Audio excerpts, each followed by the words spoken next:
Lola Nicole, Sandrine Thévenet, éditrice aux Avrils. La très élégante nouvelle maison d'édition aux couleurs franches, les Avrils, qui publieront Les Garçons de la Cité Jardin à la rentrée. Premier roman signé Dan Nizan, qui est avec nous. Bonjour Dan. Bonjour. Je reviens vers vous tout de suite. On va juste rapidement présenter Les Avrils avec les deux éditrices, Lola Nicole et Sandrine Thévenet. Bonjour à toutes les deux. bonjour. Comment on pourrait qualifier les grandes lignes éditoriales des Avrils d'abord, Sandrine? Alors, Les Avrils, c'est une collection de littérature française et francophone contemporaine et où nous publions 80% de fiction et 20% de récits littéraires. Oui, dans les récits littéraires, on peut citer La famille itinéraire d'un secret qu'on a publié en avril dernier. On est lancé depuis janvier 2021, donc c'est notre première rentrée. La ligne éditoriale, c'est des textes narratifs. On aime qu'on nous raconte des histoires, ancrés dans l'époque et avec toujours une grande attention à l'écriture, à une vraie voix et à cette petite musique qui fait un auteur authentique, ce qu'on pourra retrouver dans le texte qu'on va présenter maintenant. J'ai dit élégant, c'est vrai, hein, ça m'est venu comme ça. C'est gentil. C'est beau, quoi. Ça a dû être fascinant de créer cette identité visuelle-là. Tout à fait. On avait vraiment envie de revisiter une blanche, de s'inscrire à la fois dans la tradition et de moderniser, malgré tout, avec, comme vous l'avez dit, des couleurs très franches, un travail typographique affirmé. Voilà, donc on est assez fiers de cette déclinaison. Bon, on est là pour parler du premier roman de Dan Nizan, Les Garçons de la Cité Jardin. Vous nous racontez rapidement, vous nous le présentez rapidement. Bien sûr, après, c'est Dan qui en parlera, mais c'est toujours bien d'avoir l'avis extérieur d'abord. Et oui, quel texte, quelle claque Lola et moi, on s'est prise quand on l'a découvert, il y a maintenant de longs mois. Alors on va dire quelques mots de l'histoire pour que les gens qui nous écoutent puissent tout de suite rentrer dans cette Cité Jardin qui se trouve en banlieue de Mulhouse. On est dans les années 90 et dans ce quartier périphérique, dans cette cité jardin, vit Melville Ichard, 25 ans, petit employé de mairie, vit seul avec son père depuis que ses frères aînés sont partis. Et quand on rentre dans le roman, le téléphone sonne et annonce le retour de ses frères qui ont terrorisé ce quartier. Des frères que Melville adore, qui le fascinent par leur puissance, par leur violence. Et toute l'attention du livre va tenir sur cet étau dans lequel il se trouve pris. Est-ce que cette langue natale de la violence va le happer, ou est-ce que d'autres personnages du texte, comme deux amis, comme une femme aussi, qui va prendre de plus en plus de place dans le livre, est-ce qu'ils vont l'emmener vers un ailleurs? Voilà, c'est cette tension qu'on a adorée, savoir où Melville va basculer. Ce qu'on a adoré aussi, c'est le décor qui est très singulier. Les cités-jardins, c'est des ensembles qui ont été construits au début du siècle par des industriels soucieux de mettre leurs employés dans un cadre plutôt agréable, avec des petits jardinets, tout le confort moderne. Et là, on trouve vraiment ce décor très spécifique qui a été construit comme une utopie et qui, dans les années 90, n'est plus tout à fait aussi reluisante et flamboyante qu'à leur édifice. Vous avez dit tension, Sandrine, je pensais à tension tranquille, moi. Il y a un truc comme ça, une tension, mais qui crée une atmosphère quand même, un peu de, pas de flânerie, ce serait pas ça, mais qui tend, mais sans agresser. Voilà, c'est ça ce que je voulais dire. Dan Nizan, vous êtes avec nous, c'est votre premier roman, donc vous avez mis des années à écrire ce livre, ça je le sais. Est-ce que vous avez le trac de le livrer comme ça au public tout à coup? Là, par exemple, c'est la première fois que j'entends prononcer le nom de la famille, Ichard, à voix haute. Je l'avais jamais entendu prononcer à voix haute, en dehors de chez moi ou en dehors des fois où je le relisais à voix haute. Et donc, en fait, il est bon que je m'habitue à parler de ce livre pour pouvoir commencer à m'en défaire après avoir passé tellement de temps à travailler dessus et à le retravailler, et à le réécrire, à le recommencer. En fait, c'est très bien que maintenant, il aille vivre sa petite vie à lui. Mais justement, vous l'avez raboté, poncé dans tous les sens. Ça aurait pu durer à la limite encore des années comme ça. À quel moment on se dit, allez, je lâche, je plonge, et puis je nagerai quand je serai dans l'eau, quoi? J'ai passé, oui, effectivement, une 8aine d'années dessus. Bon, j'ai fait beaucoup d'autres choses à côté, mais à l'écrire, à réécrire, à le retravailler, sans avoir l'impression d'être un artisan, c'est pas tellement mon optique, mais avec l'idée qu'il fallait que ça fonctionne, que ça marche, et effectivement 15 jours avant que je me dise que c'était bon, c'était pas bon du tout, ça allait pas, Puis un jour, j'ai pu me poser et me dire, tiens, aujourd'hui, j'ai rien à faire. C'était la première fois depuis 8 ans que je me disais ça. Sinon, j'avais toujours ça sur l'établi, quoi. Il y a un truc, c'est Tarantino. On lui avait posé la question sur un de ses films. On lui avait dit, est-ce que vous pensez avoir fait le meilleur film possible? Et il a dit, mais attendez, moi, je serais encore en salle de montage si c'était pas le cas. Et donc là, il y avait un peu de ça. C'est-à-dire qu'il y a un moment où je me dis, c'est bon, j'ai fait mon possible.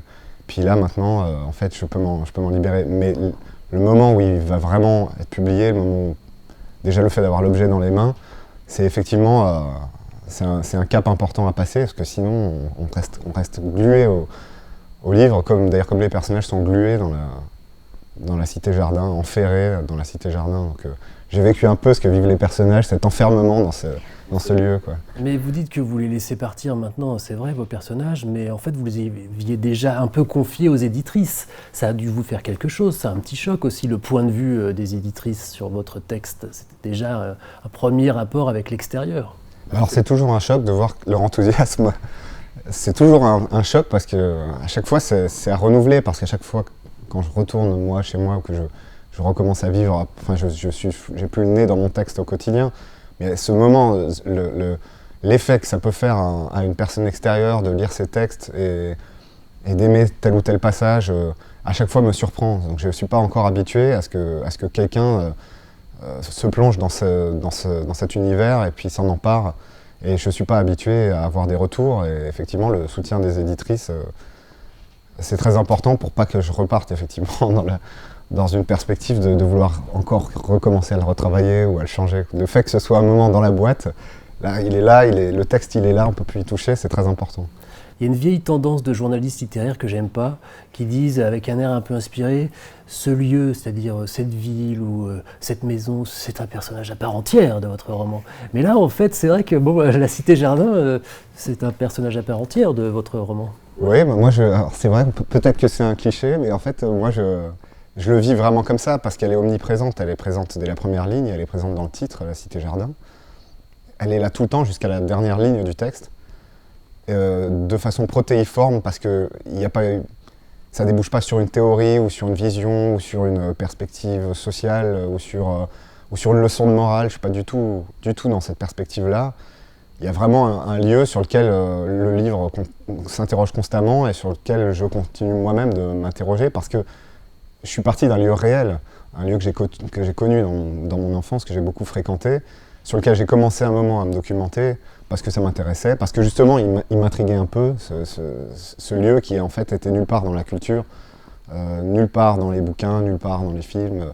La Cité Jardin, j'avais jamais vu ça nulle part, mais je l'avais vécu de l'intérieur, donc ça m'intriguait.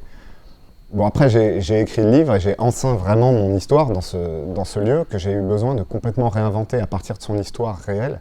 Donc l'histoire est quasiment l'histoire réelle d'une cité-jardin réelle, mais j'ai eu besoin de la transposer pour l'extraire de la géographie et le mettre dans quelque chose de beaucoup plus spirituel, de beaucoup plus littéraire, de beaucoup plus mental. Et donc il y a effectivement cet enfermement mental où sont les personnages, mais les personnages sont dedans. C'est pas juste un lieu, c'est pas un livre géographique ou descriptif ou urbanistique.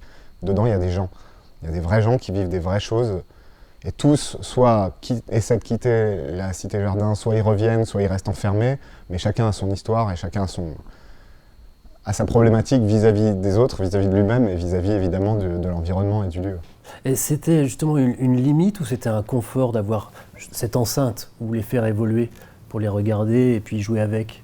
C'est incroyable de s'approprier un lieu comme ça et d'en devenir en quelque sorte le démiurge, quoi. C'est un lieu qui est quand même réel. Donc maintenant, quand je vais dans ce lieu-là, en fait, je vois les scènes de mon livre. En fait, c'est très bizarre cette espèce d'inversion qui s'est produite parce que j'ai du mal à y voir. Et je pense que c'était un peu l'intention que j'avais. J'ai du mal à y voir un lieu réel avec des gens réels. Je vois mon histoire, en fait. Et il y a un côté un peu despotique dans la façon dont j'ai enfermé tous ces pauvres personnages dans ce lieu. Après, on n'en parle pas tout le temps du lieu. Il est omniprésent, on l'explique, on le raconte, mais on parle d'abord de ce qu'eux vivent. Donc en fait, quand on parle de leur amitié, quand on parle de leur affection familiale, filiale, quand on parle de leur amour, quand on parle de leur brutalité, on n'est pas tout le temps en référence à la Cité Jardin. C'est juste que c'est là-dedans que ça se passe, et que quand vous sortez dans la rue, vous voyez les arbres, les fleurs, les pavillons, les pelouses, les enfants qui se baladent partout, et vous êtes dans la Cité Jardin tout le temps. Mais vous êtes avec des vrais personnages. Justement, vous nous les présentez, ces personnages, à commencer par le héros, qui est un personnage qui se cherche, qui est la base de la plupart des grands romans, quoi. Il faut une quête, y compris intérieure. Ah, s'il est trop sûr de lui, le livre il est tout de suite fini. Ah bah oui, c'est ça. Non, là j'avais vraiment ce personnage qui était... Au départ, la Cité Jardin est venue s'agréger sur une idée que j'avais, qui était celle de cette fratrie de mauvais garçons, avec un petit dernier qui lui, il aimerait bien être un mauvais garçon comme les autres, mais lui il n'y arrive pas, parce qu'il est différent, il est rêveur, il est cérébral, il est plus peureux, il n'est pas coléreux, il n'est pas brutal. Et en fait, lui, ça lui pose problème. Et je pense qu'on ne prend jamais la violence sous cet angle-là. Ça lui pose problème de ne pas être un brute comme les autres, de ne pas être à la hauteur en fait, de la sale réputation qu'ont les autres, qui ont fait quand même du quartier un véritable coupe-gorge. Donc c'est un quartier quand même où les gens n'osent plus s'aventurer à cause de cette famille-là. Donc lui, il est dans cette famille, sauf que lui... Donc ça, c'est le motif. Donc c'est lui. Mais après, lui, il va se faire des amis, il va rencontrer des gens. On va voir réapparaître différents personnages qui étaient là, qui sont constitutifs de l'histoire, dont effectivement un personnage féminin, celui de Nelly, qui est un peu leur amoureuse à tous, qui joue un rôle dans l'histoire de la Cité Jardin aux yeux de Melville. Et donc en fait, c'est à travers le prisme de son regard à lui qu'on va analyser tous les personnages et toute leur vie en fait. Et tous leurs sentiments aussi, parce que tous, même ceux qui ne font que passer, apparaissent quand même toujours avec quelque chose de fondamental et de sentimental. Je veux dire, c'est pas... Il n'y a jamais des jugements uniquement moraux, uniquement intellectuels sur les personnages. Ils sont tous, même quand ils apparaissent juste derrière une vitre, ils sont vivants. Merci beaucoup, Dan Nizan, les garçons de la Cité Jardin. Bonne chance, mais je ne m'inquiète pas trop pour la rentrée. Je reviens juste à vos éditrices pour conclure. Vous nous racontez comment vous êtes tombé sur le manuscrit et d'Anne. J'adore ces histoires, moi. Eh bien, Dan nous l'avait envoyé à l'une et à l'autre, mais quand nous étions dans nos anciennes maisons. Sans savoir que... Sans savoir que les avrils allaient naître. Donc voilà, et puis voilà, c'est toujours des moments de transition. Donc on a mis un petit moment, et l'une et l'autre, à lire ce texte. Et puis quand on a commencé à vraiment formaliser le projet des avrils, on s'est dit, mais il y a ce texte de Dan Nizan. Mais oui. Et donc là, on l'a lu et on était complètement... on a été, nous aussi, complètement embarqués dans cette Cité Jardin. Voilà, et en fait, on a tout de suite su que ça allait être un titre important du catalogue et qu'on avait envie de lui donner une place de choix. Et c'est pour ça qu'on le fait figurer seul en rentrée littéraire, ce qui est un pari toujours risqué, mais ça montre aussi notre engagement et notre enthousiasme derrière ce texte, d'autant que c'était le texte qu'on devait sortir l'année dernière à la rentrée littéraire s'il n'y avait pas eu ce report à cause du Covid. Donc voilà, c'était vraiment notre objectif, notre projet pour ce livre, et puis voilà, auquel on tient beaucoup pour cette rentrée. Oui, c'est aussi peut-être l'occasion de remercier Dan qui a quand même dit OK alors qu'on n'avait pas de nom, pas de bureau, pas de téléphone, qu'il avait d'autres propositions. Donc merci Dan. Non, vraiment, c'est un texte qui nous tient particulièrement à cœur depuis maintenant de longs mois. Mais il y a chez Dan ces personnages archétypaux extrêmement incarnés qui font aussi que pour nous, on le lit comme une tragédie contemporaine, comme un théâtre de l'existence et comme un texte vraiment universel. Bravo. Merci beaucoup Sandrine Thévenet, merci Lola Nicole et merci à vous, Dan Nizan, les garçons de la Cité Jardin aux Avrils. Merci beaucoup.